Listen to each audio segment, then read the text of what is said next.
All right, let's do this. Cinematographer, Lawrence Sher.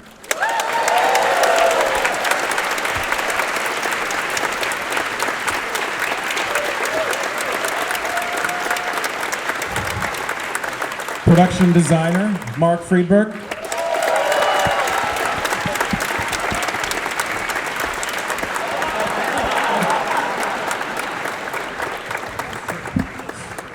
Producer, Emma Koskoff.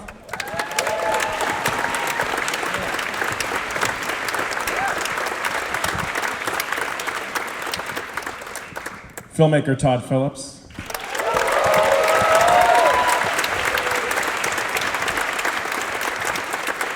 And I'm sorry to do this to you, but Joaquin Phoenix.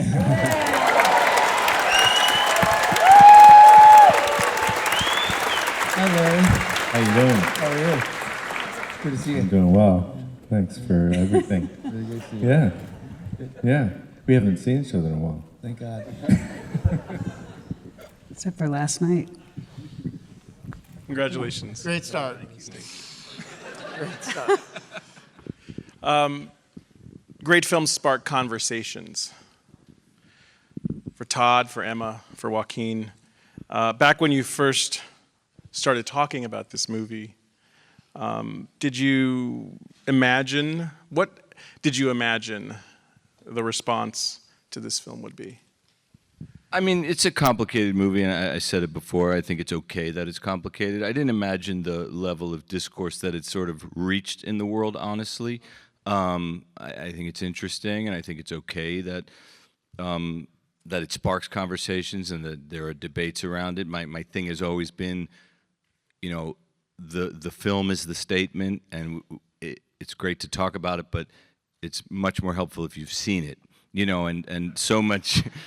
There's been, it sounds insane, but there's been so much conversation around the movie by people that haven't seen the movie. There have been think pieces written by people that say, I haven't seen the movie, I'm not going to see the movie, I don't need to see the movie.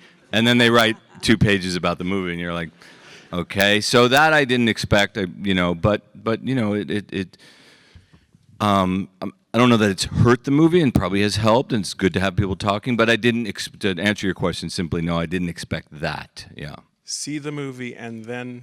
See the movie and then talk about it, yeah. Emma, Seems Joaquin? logical. Sure. I didn't really, I don't know that I really think about what's going to happen in the movie once you get done making it. Yeah. But I know that I don't know if I told you this, Todd, but I gave all my sisters the script, and my mom, my whole family read it. And we had a lot of discussion about it. So I guess I imagine that, you know, there were no easy answers. Yeah. And I think there's a lot of questions that it poses, and so it makes you think. So I guess I anticipated some of it. Yeah. Is that a common practice for you, the circle of trust to the sisters and mama? Not really. But this one... Yeah. I mean, they have, but it's not a standard practice. But yeah, on this one, we were all together at the time when I was kind of making the decision. Yeah. And I was curious what they thought. Was it a hard decision to make? I can I'm answer guessing that. there were some No. conversation. I mean, in some ways, no. In some ways, it was a great script and a great character, and that was undeniable. Yeah. But I think it's probably always a bit of a process for me to commit to something. Yeah. Emma, same question. Easy decision for me to make. I was all in. Why? This one, no brainer. The script was amazing. Yeah. All of it. No, I feel so. Yeah, Emma was somebody I went to, sorry, but early on. I really wanted her on board early. Emma has amazing taste. Emma has amazing contacts, relationships. I think I went to Emma before anybody on here except Larry, who I work with on all my movies. But I think you were the first person, so it was really key for me to start with Emma. And she called me pretty quickly, loving it. But right away. I guess his question was, did you expect this level of She got out of it, man. Why? I know. Back I mean, in. But I was curious. I'm actually curious. I was curious of the answer from you. No, you just answered it for me. I cannot do it. Thank you for always saving me in these Q&As because thank God I do these with Todd because he answers beautifully for me. So I didn't mean to there do you that. go.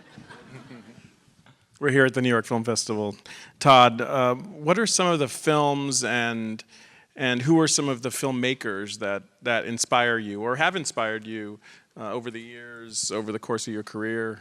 I mean, when I was younger, really the movies I grew up on were comedies. Ivan Reitman, John Landis. Those are the movies that got me clearly how I started in. As I got older and started studying film, even at NYU, and even a little bit before that, and discovering, the great movies of the 70s, the movies that really, touched people in a way. And it was really Sidney Lumet and, of course, Martin Scorsese. There's great influences in this movie of King of Comedies, obvious, Taxi Driver, Dog Day Afternoon. These are movies we all talked about on this stage, Larry and Mark Friedberg and I and Mark Bridges, referencing those films. We talked about Cuckoo's Nest a lot. We talked about, there was one that I said, what was the one, why am I, Network, of course. We talked about Network. I mean, these are movies that I discovered more in my early 20s that just changed me, but all movies that we were referencing throughout making this, of course, Martin Scorsese is the obvious one. Emma works with Marty for the last 10, 12 years. 17. 17, wow. Okay. But anyway, so it just was a great fit. Emma for us, and then Mark, who grew up here in New York, and the visual references that we had for this movie from other movies, from photographs, from all that, Mark and I would just sort of pour over, and Larry too. Well, it's a great lead-in. I'm going to get back to the title character in a minute, but Joker's Gotham is a representation of 80s New York, and it's actually such an important character in the film. So for Mark and for Larry, can you talk about some of the aspects or the elements of creating this character of this city, and some of the aspects that you sought to explore in developing it? In a lot of ways, this Gotham is a manifestation of Joker, or at least Joker is a manifestation of Gotham. It made him. It forces him to react the way he does, and we wanted to create a synergy between his emotion and the discord of the city, the sort of visual dissonance of the place. It's, on the other hand, also a place, unlike the city now, which is getting so scrubbed, that also strangely has life. So in a weird way, through all of its traumas and all of its failings, it's also a place where there's expression on the walls, where people are out in the street. And so all of those things, I think, were both a background, but also in a lot of ways a foreground to the character itself. Can I speak? I can speak? All right. He's a hard man. Yeah, for me, I grew up over the George Washington Bridge in a town called Teaneck, New Jersey. So as somebody who went into the city and snuck in on buses and stuff in the early 80s, I had a very vivid memory of it. So a lot of it was trying to transport myself, and so much of the movie and the look of the movie is more about, we discovered, Todd and I, often that we would look at these references, and some were like literally anthropological, like what did the city, because of course it's Gotham, but it's also, we were shooting in New York and New Jersey, and what did it look like back then? How do you get to some of that, just historical references and that? But in terms of the look of the movie, I found that we would reference those things, Dog Day, Network, but every single time we'd reference them photographically, we would go, yeah, but it's not this movie. It's like, the idea of it was more of an influence than the actual like look and feel of it. And so for me, what we were really trying to do was almost transport us to a memory, for me personally. And so what is that memory of what it was when I got robbed on 42nd Street? Like, what did that feel like? What did the city feel like to me? And so it's like transporting people back to that time. Is that all right? They have a very contentious relationship. I don't know if you know. Is this We're an working ongoing on it. thing? And so then the fact that Joaquin came out and sat next to him is a whole thing. It's like threatening. It's It's a very alpha thing. It is. He's super intimidating, and he's now Territory. using it. He did it on purpose. Space, territory. Let's dig into the character, and the way we can do that, Todd, is I want to start by your film uses an existing story, an existing character as a foundation, but it also takes them in a new direction. So I would love if you could talk about the process of interpreting, expanding on this story and this character, and maybe also woven into that, what draws you to that, what drew you to that, and then I'll ask Joaquin also the same question, but maybe start with. Well, the idea originally came from doing really a stripped down comic book film, to do a character study on one of these, characters that we've seen in movies over these last 15, 20 years that have almost taken over movies to some extent. And what if you actually did a character study on one of those characters? And to me, the logical one was Joker. Represents mayhem and chaos, two things I've always been somewhat attracted to. And to sort of break down how he got like that, and really it was very simple for Scott Silver and I, who wrote the script together. It was all about running everything through as realistic a lens as possible. And that carried over, by the way, to production design and to cinematography and everything else. But back to the character of Joker, it was like, okay, what are the things we know about Joker? Well, he laughs, he has this laugh in the comics or sometimes in the movies.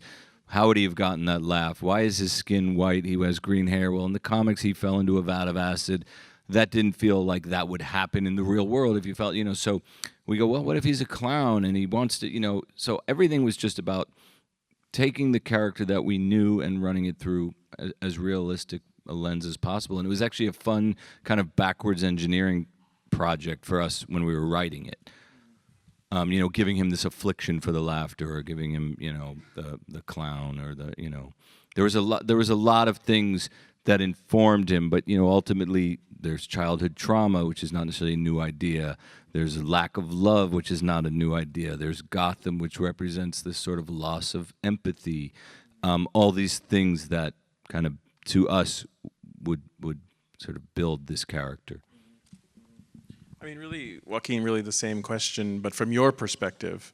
And that might be, I assume, the conversation that you had when Todd calls you up or sends you an email or whatever and says, hey, I've got you in mind for this. I'm imagining it started something like that. But I gotta be honest, I wasn't listening to you. I don't know what the question was. When you first asked the question, I was not listening. You have to understand, when he sees Larry, he sees red. So he's lost in a fog. Leave Larry alone. Really. Larry's taking way too much of a beating, and it's not fair. so the idea of But Larry, shut the fuck up. Copy. the But sorry, idea. I don't mean to be rude. Not at all. I really was just dreaming. The idea of exploring this alternate version, this interpreted, reimagined version of this character. This character's been out in the world, and the idea of not only reinterpreting it, but why him, why now, why you? Why? I don't know. I'm still not sure what you're asking. But I can't hold in my stomach any longer, so I'm gonna have to call it a night for myself here. But thank you so much. Don't even do this. What are you doing? But it's so much fun. He loves. Okay, sorry. What is question? How did I? I'm curious about the first conversations you two had and what You were getting a The real very look first- at what it's like every day. No, this is so much. A pretty good look. It's a pretty good look of day to day. Look. The first, before I even read the script, Todd showed me videos of people that had these fits of laughter, these uncontrollable fits of laughter. And, obviously the Joker laugh is iconic, and I think everybody kind of imagines what it is or what it should be like. And I thought that it was a really smart way of approaching that laugh. And I think that probably informed the way that I researched the character and how we created it. I mean, just really to echo what Todd said, it was really to approach it in the most realistic way possible. So that I watched those videos, and then I read the script, and then just began a kind of endless conversations between Todd and I, and then when I went to New York with Scott Silver, the co-writer as well. And that was really a big part of the process. There's a lot of stuff that I did on my own, but it's just so fucking boring that I'm not going to trouble you guys with it. So I hope that answered the question. It does. Thank you. Great answer. This character that you and Scott wrote, this character that Joaquin embodies, adults see him one way, kids see him a different way, right? Like he moves through the world with this kind of dichotomy. And just speaking for myself, I was so drawn in by this character, just so drawn in by the world that he's navigating, the laughter that becomes like a heaving, like it becomes so visceral that it's almost like it's not just laughter, but it becomes like this gasping for air. At least that's how I took it. This pain, and that was so dramatic as an audience member. I just felt so drawn in by this character. What were the challenges, I guess, of drawing or imagining or portraying, both drawing and imagining, but also portraying this character? I mean, there's this is a tough one. What are the challenges of drawing and imagining? I mean, again, it's not that there was one particular thing. It's a little bit about figuring out. I mean, like any screenplay, when you sit down, what does he want? What is he looking for? You know, the movie opens with him in the mirror doing this smile and this frown, and you realize, you know, this is a guy searching for identity. And that was a big part of the movie. It's a guy who is searching for a father figure. He sees it in Murray Franklin on TV. He sees it with Thomas Wayne when he feels like there might be a connection. All these things are kind of embedded in it, but one of the things that also informed it was the line between comedy and tragedy. And, you know, having done comedies most of my life, worked with some amazing comedians, there really is a fine line between comedy and tragedy. So much of it comes from a dark place, I think, with actual comedians and comics, that was interesting to Scott and I, is just sort of exploring this thing. Is my life a comedy or is it a tragedy? How adults see me as a tragedy, how kids see me as a comedy, but really it's both for Arthur and for ultimately Joker. But I think that answers a little bit of the themes and things that we kind of struggled with, or not struggled, but that we attempted to deal with. Yeah. Emma, you were with us on opening night. Welcome back. Producer of The Irishman. It's insane. She produced The Irishman.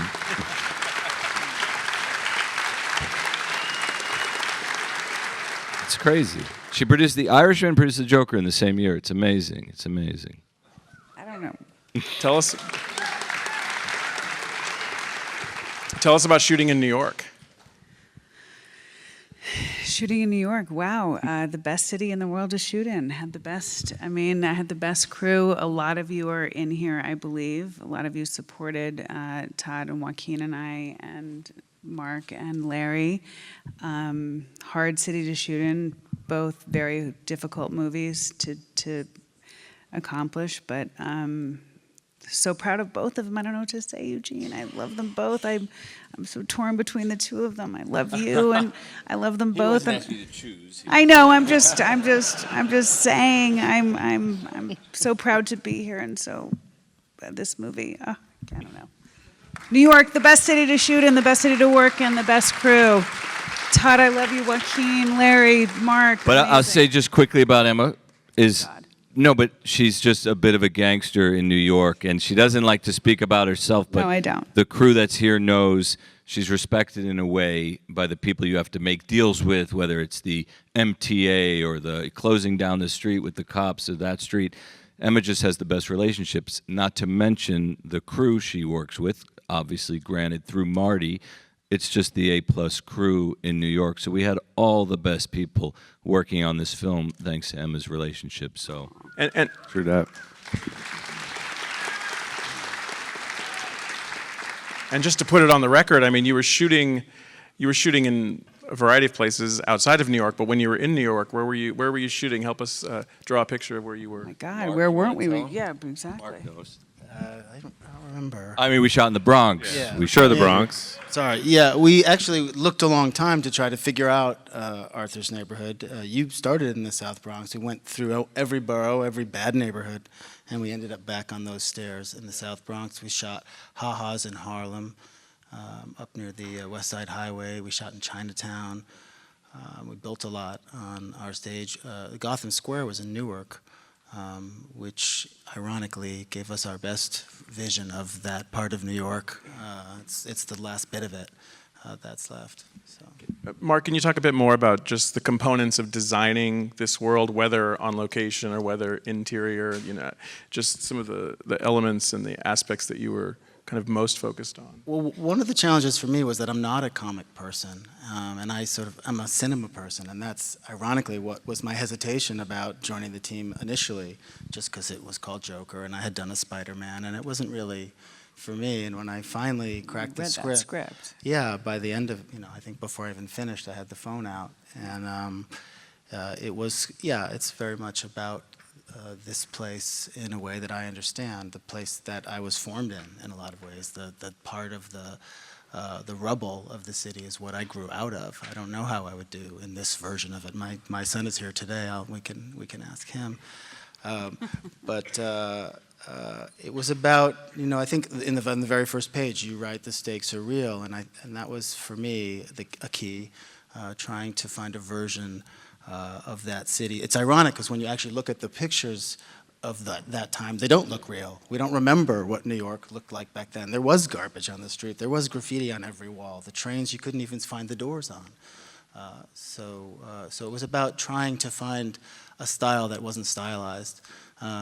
One of the things I said to Larry early on is I think the movie should look like that there's not a light in there, that it was lit practically by every lamp, and that's what he did. He took the fixtures that we put on the set, or we chose them together, and he wired them in such a way that he was able to turn them into movie lights, and the movie was essentially lit on set, which also meant that we could just keep shooting and keep moving, but it gave the story a gravitas, a reality, something that we can touch on. And it's ironic, I think, that people are reacting to this movie because they go to a comic movie expecting a not reality, an escape, and here we are saying, no, actually, this is what this looks like. This is what this world looks like. This is what violence looks like. This is what mental illness looks like. This is what a city in decay looks like. Look at it, feel it. And today in a looks way, what's hard about this movie is what's great about this movie. Yeah, and it goes back to your original question about am I surprised where the discourse has gone? That's the surprising thing for me is, to me, I thought, isn't that a good thing to put real-world implications on violence? Isn't it a good thing to take away the cartoon element of violence that we've become so immune to? So I was a little surprised when it turns into that direction, that it seems irresponsible, because to me it seems actually very responsible to make it feel real and make it have weight and implications.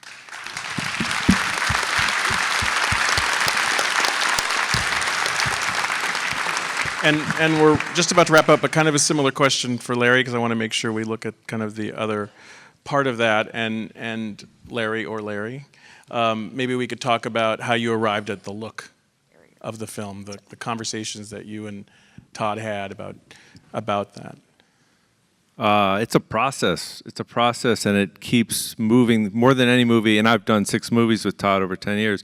And he has a lovely saying, which he's always like, when people are trying to get real technical or whatever it is, he's like, movies aren't math, man, they're jazz. And it's like, he doesn't say it like that, but I'd like to hear it like that. He says it better. That's how you heard it. Sound like the Big Lebowski. Yeah, exactly. I like it. He's like real.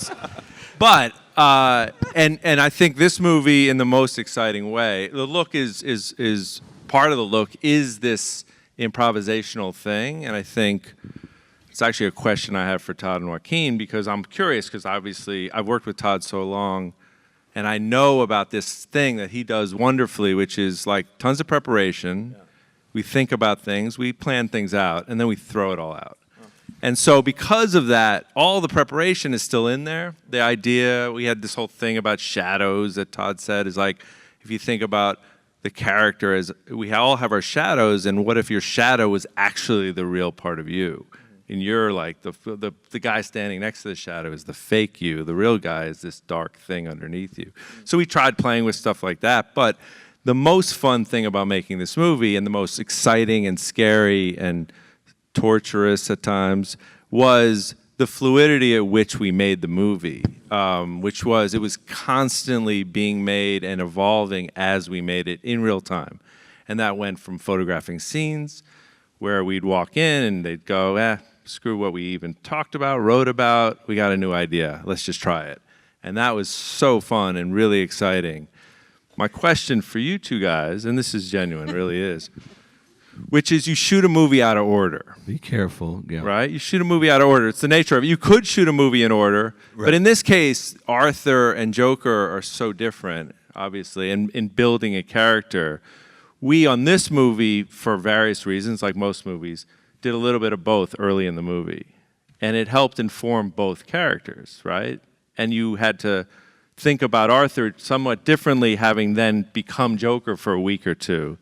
My question to you both, would you do it differently? Because of, you know, where it ended up is in large part because we did it in that order. Yeah. But had you had a chance to do it in chronological order, would you have chosen to do it that way?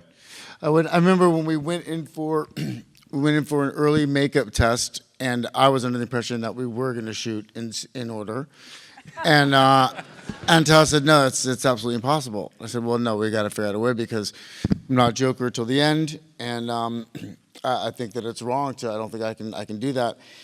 And he said, well, there's absolutely no choice. We have to shoot it. I think it was It was actually, there was no week? choice, because, you know, De Niro was only available those 9 or 8 days that we had him, so that wasn't going to move. And it was, you're right, 5th week in, I think we were shooting Murray. 6th. Maybe earlier. Okay, oh, you 5th or 6th. Yeah, and but you're right. Now when I look back on it, I'm so grateful that we did that, because I think playing Joker did inform how we approached Arthur, and I think we really had kind of a somewhat radical reinterpretation of the character after we spent that week doing Joker. So yeah, I wouldn't change it, but I think that happens more often than not. Like when people ask, when an AD asks me, like, is there a scene that you prefer to shoot first? I usually say, you know, whatever it is, it's the right thing. Because I feel like every movie that I make, I look back and I say, thank goodness that we did that scene. I know. Well, Todd and I always marvel at the scenes that we change at the last minute. Change location, all the things that fuck up Emma's job and Mark's job and run them ragged. Like, no, we're doing this and we're changing everything. We always afterwards go, oh my God, what if we didn't realize it? What if we realized it the next week? We'd be screwed. Like, so it does feel like sometimes it's meant to be, I guess. You're really good at this, by the way. Really? No, you're doing great. But it was a great question. I think this is meant to be. No, I've been thinking about it ever since, because the movie's it evolved as we were making it, and I love it, but I think it was like 2.0 version from what Todd and I have certainly done over the course of 5 movies. I think you guys have settled your issues here. Yeah, I think we've made a lot of progress. Larry, Joaquin, Mark, Emma, Todd. Thank you. Thank you so much. Thank you all so much.